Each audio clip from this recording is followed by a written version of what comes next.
Hello and welcome back to Nikki Scoops. If you're new here, welcome aboard.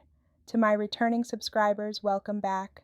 For those who haven't done so already, don't forget to subscribe, like, and comment to share your thoughts. I have 3 interesting short stories, so let's dive into them.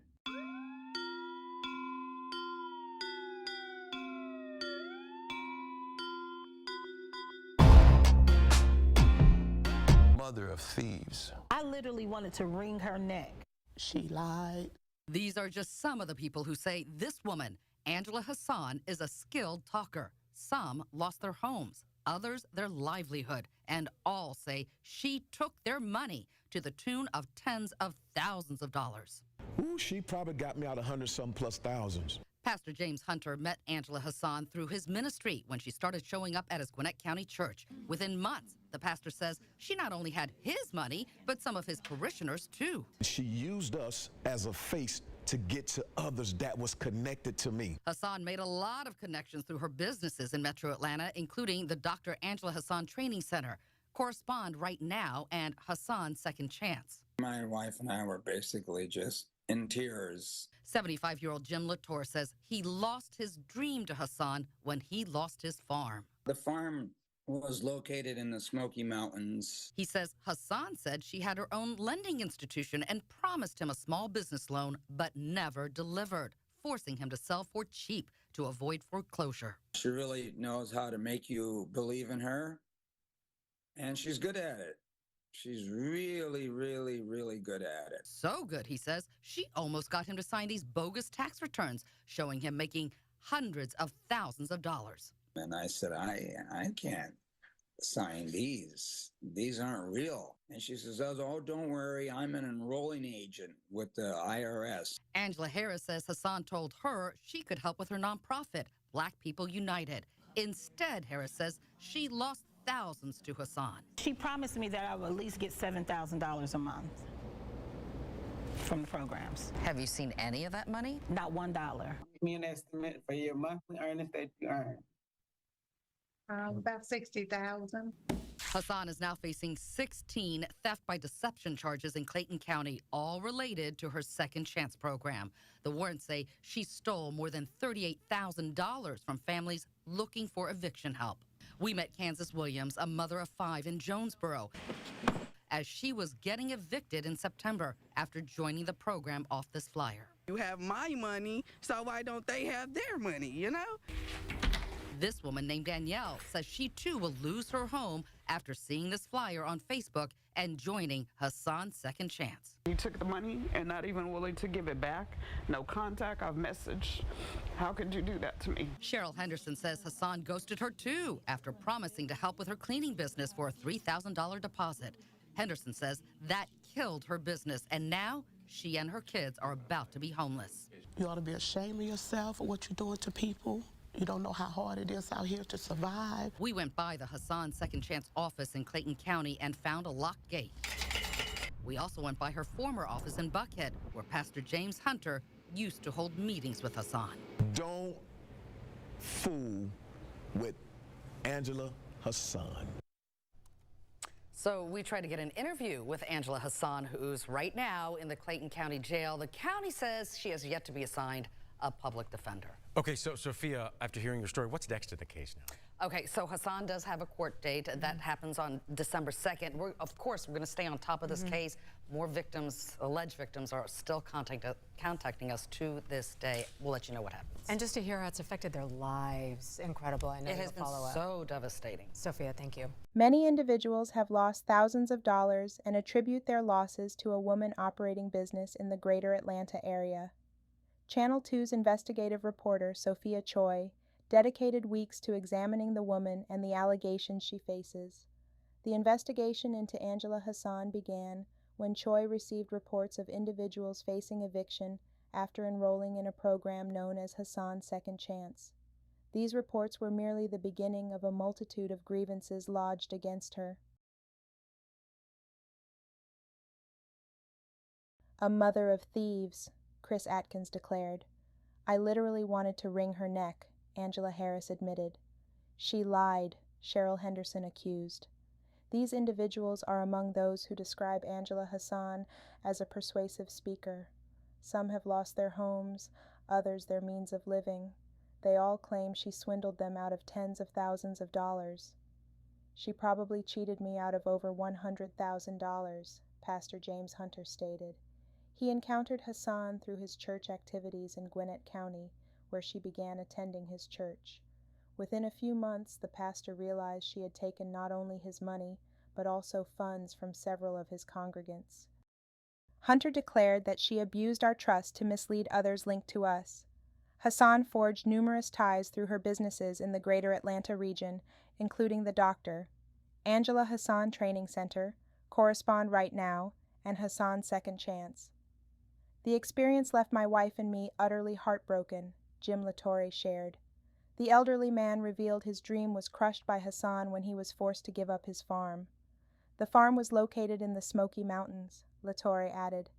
He detailed how Hassan purported to run her own lending institution and promised him a small business loan, which she never delivered, leading to a forced sale of his farm to avert foreclosure. Latore expressed that she has a remarkable ability to gain trust, emphasizing her exceptional skill in persuasion. He recounted an incident where she nearly convinced him to sign fraudulent tax returns claiming an $800,000 income.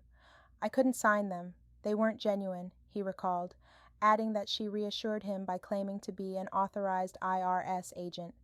Angela Harris, Ph.D., recounted her experience with Hassan, who had offered to assist her nonprofit Black People United.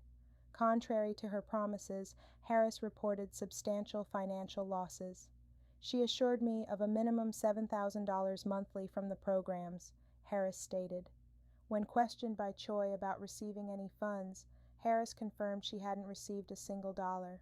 Hassan currently faces 16 charges of theft by deception in Clayton County, all connected to her Hassan Second Chance program. The warrants allege she embezzled $38,664 from families seeking assistance to prevent eviction. Choi encountered Kansas Williams, a mother of 5, in Jonesboro during her eviction in September, which occurred despite her participation in the program. "You have my money, so why don't they have their money, you know?" Williams questioned. Another woman, Danielle, expressed that she too is facing the loss of her home after responding to a flyer on Facebook and enrolling in Hassan's Second Chance program. "You took the money and are not even willing to return it. There's been no contact or message. How could you do this to me?" Danielle lamented. Cheryl Henderson also reported being ignored by Hassan after he pledged to aid her cleaning business in exchange for a $3,000 deposit. Henderson stated this led to the downfall of her business, and now she and her children are on the brink of homelessness. "You should be ashamed of yourself for what you do to people. You have no idea how difficult it is to survive out here," Henderson stated. Choi visited the Hassan Second Chance office in Clayton County, only to discover a locked gate. She also stopped by Hassan's previous office in Buckhead, where Hunter used to convene meetings with Hassan. "Avoid dealing with Angela Hassan," warned Hunter. Choi attempted to secure an interview with Hassan, who is currently detained in the Clayton County Jail. Right now, in the Clayton County Jail, the county says she has yet to be assigned a public defender.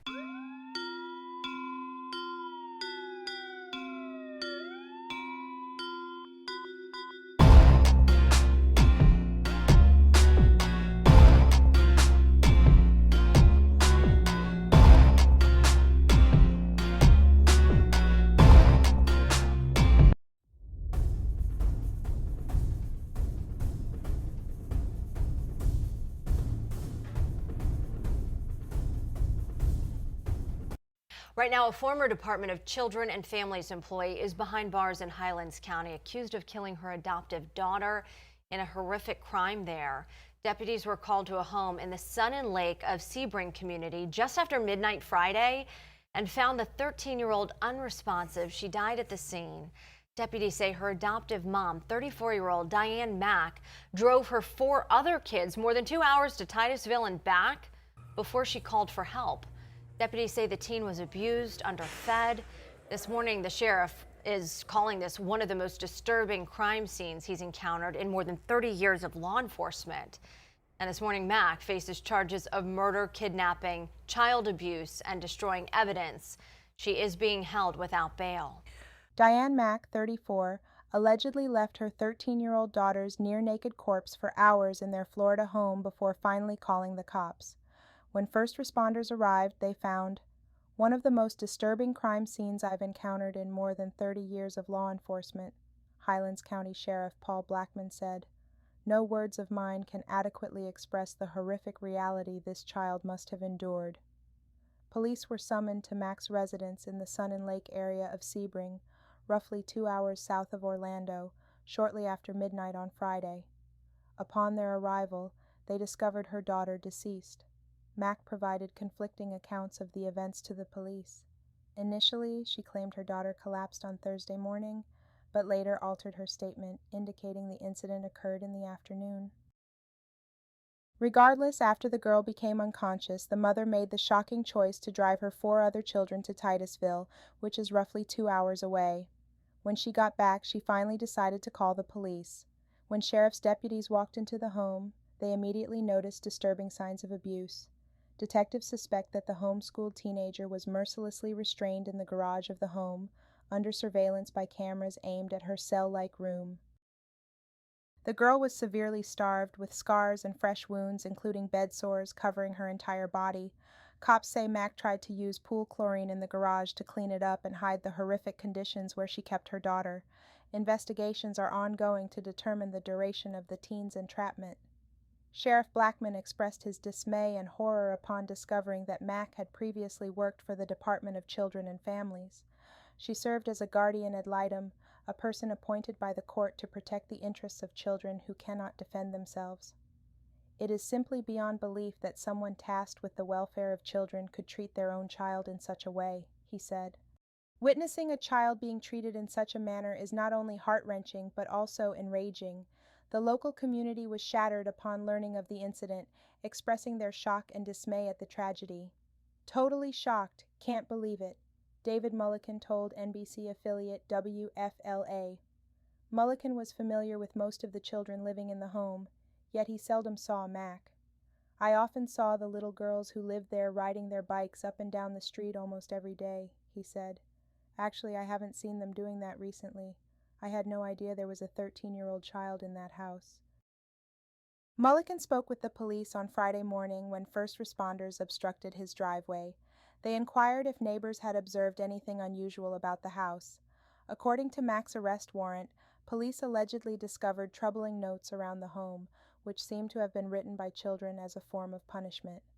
In one note, a child wrote down behaviors that could get her butt spanked by her mom, and another note discussed how choices can have dire consequences, like getting thrown out of the house. Mack has been taken into custody and faces charges of first-degree murder, child abuse, kidnapping, and tampering with evidence. Dressed in a striped jumpsuit, she appeared downcast as she was escorted to the Highlands County Jail, where she is detained without the possibility of bail. Sheriff Blackman characterized the case as horrific, stating that no amount of law enforcement experience could have braced them for the scene they encountered.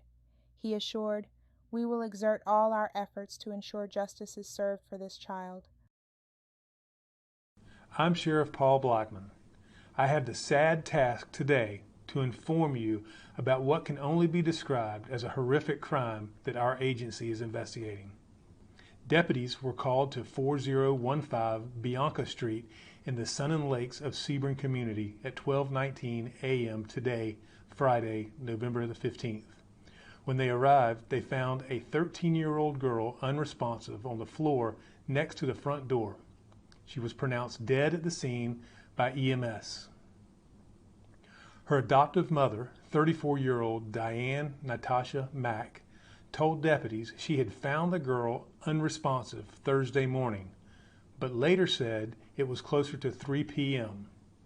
Regardless of when she made the discovery, she still took the time to drive 4 other children who lived in the home to Titusville and return to Sebring before she called for help for her child, who was laying unresponsive on the floor of the home.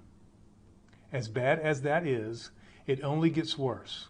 The girl, who was nude except for a diaper, had clearly been severely abused. She was extremely emaciated and obviously malnourished. Her body was covered with wounds in all stages of healing, including open lacerations that were clearly recently suffered. Further investigation of the home revealed evidence that indicates the girl, who was homeschooled, was restrained in the garage. We don't yet know how long she had been there, but it appears she was secured to the garage door and monitored from inside the home by a security camera that was mounted inside the garage. While her child lay dead on the floor, the suspect had clearly used pool chlorine in an effort to destroy evidence in the garage before calling 911. This is one of the most disturbing crime scenes I have encountered in more than 30 years of law enforcement. There are no words I can say that can truly convey the nightmare that this child's life must have been. Parents have a duty to love our children and make sure no harm comes their way. To see a child treated this way is not only heartbreaking, it is infuriating. What makes this even more appalling is that the suspect is a former employee of not only the Department of Children and Families, but also worked as a guardian ad litem. That's someone whose job it was to look after the welfare of children could treat their own child in this manner is simply beyond belief. Our critical incident stress management resources are being made available to all deputies and detectives who have the duty to investigate this awful crime. This is something that no amount of law enforcement experience can prepare you to face. I can assure you that we will do everything in our power to make sure that there is justice for this child. As of now, the suspect is charged with first-degree murder while engaged in aggravated child abuse, as well as aggravated child abuse, kidnapping, and destroying evidence. She is being held without bail in the Highlands County Jail.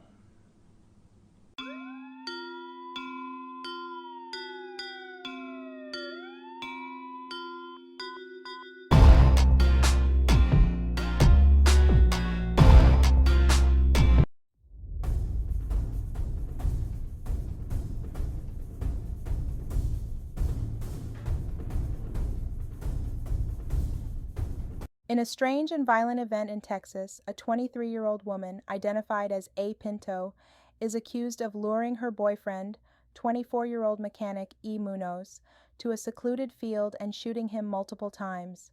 Pinto, who carried out the near-fatal attack under the pretense of returning to a place of sentimental value, is now charged with aggravated assault using a deadly weapon. The case has garnered local and national attention because of its shocking nature and the apparent unprovoked aggression against Munoz, who continues to struggle with the physical and psychological consequences.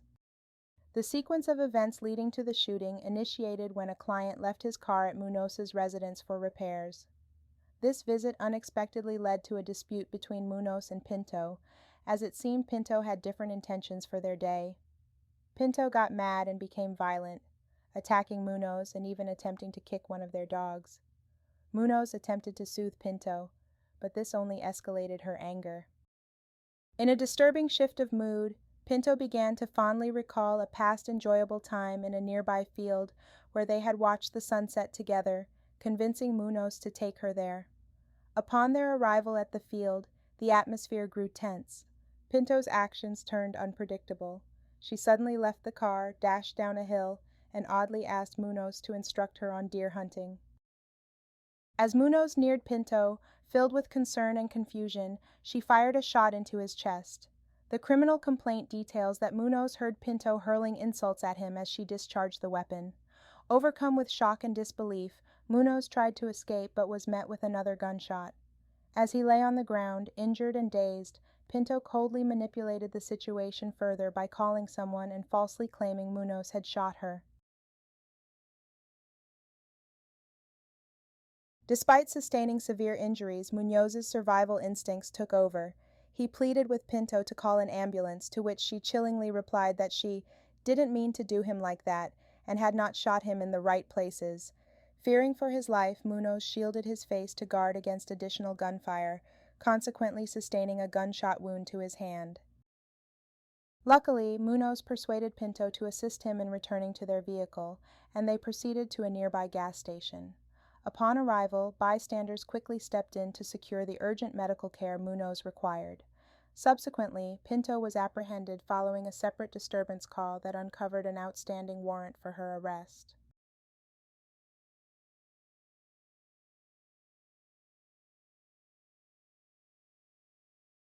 The charge's severity underscores the assault's seriousness. Initially, Pinto's bail was set at $75,000, but it was subsequently lowered to $10,000. After posting bail last week, she was released from jail. Munoz has greeted this development with considerable concern, voicing fears for his safety and that of his family and friends. He has stressed Pinto's possible threat to the community, underlining the danger she represents to others. I've always worked hard to care for her as best as I could. Sometimes I wouldn't even eat just for her to have a good plate of food. She'll be jealous, controlling. She would isolate me from family and friends. She holds grudges.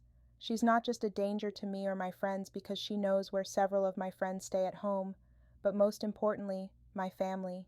I have little nieces, my sister and nephew, my mom and my dad, Munoz said. The reasons for Pinto's violent behavior are still not understood, leaving both law enforcement and the community looking for explanations. While Munoz heals from the physical wounds and psychological impact of the assault, the legal system is dealing with the intricacies of the case, which are compounded by possible concerns regarding mental health, interpersonal relationships, and the safety of the community. This case starkly highlights the unpredictability of personal violence and its deep effects on individuals and communities. With the legal proceedings underway, attention is focused on the delivery of justice for Munoz and the steps that will be implemented to prevent any further harm from such a perilous individual. I felt my left hand get hit. Like I just felt my hand get hot, and I was running, holding my chest and stomach.